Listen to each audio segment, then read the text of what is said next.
Hey everybody, welcome to Storytime with Mrs. Johnson.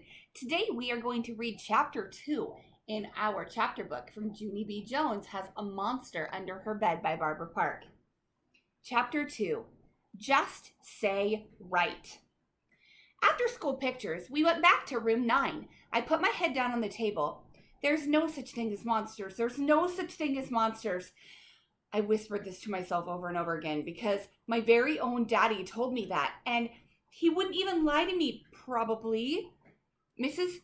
said for me to sit in my chair. She passed out work for us to do and called it printing our letters, only I didn't actually feel like doing that.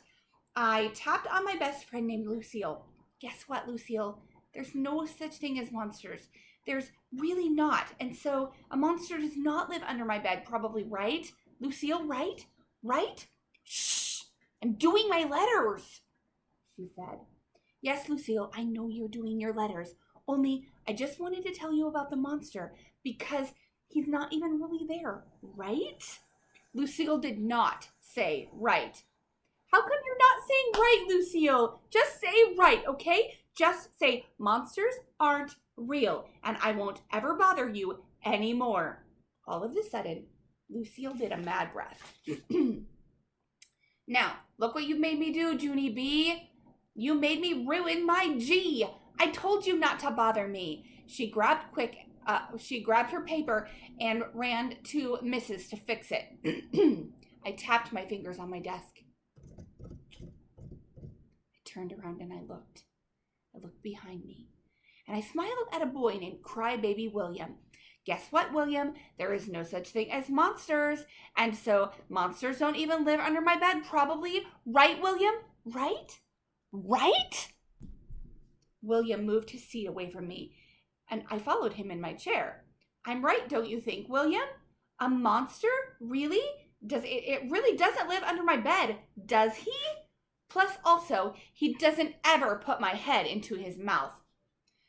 William slid his chair away from me again, and I scooted after him. Just say right, okay, William? Just say that there's not a monster under my bed, and I will be on my way. William picked up his chair, and he carried it all the way to the middle of the floor.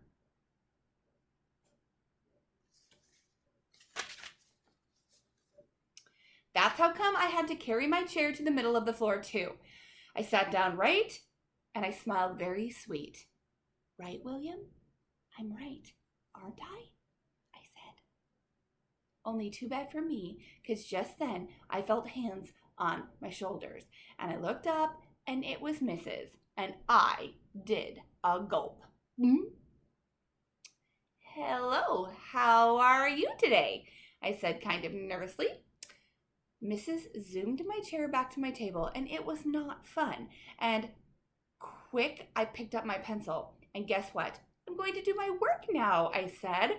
Plus, also, I'm not even going to talk because I don't really like anyone in this area anyway. Mrs. tapped her foot at me. Love your shoes, I said. Real soft. Her foot kept tapping. Only then, a very great thing happened. And it is called the bell rang for the end of school.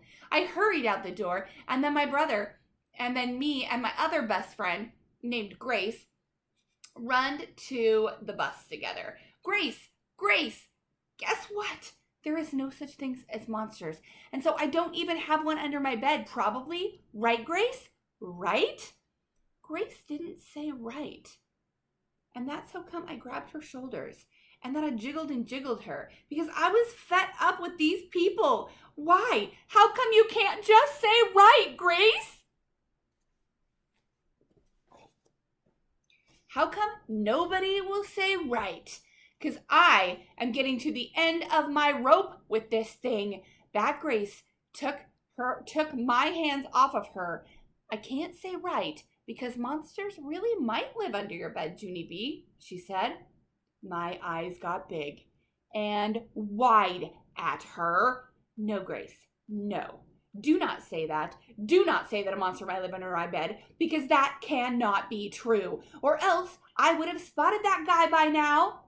No, you wouldn't, she said. My big sister said that monsters can turn themselves invisible, and when you look at them, that's how come nobody ever sees them. That Grace looked serious at me. That makes sense, don't you think? Huh, Junie B?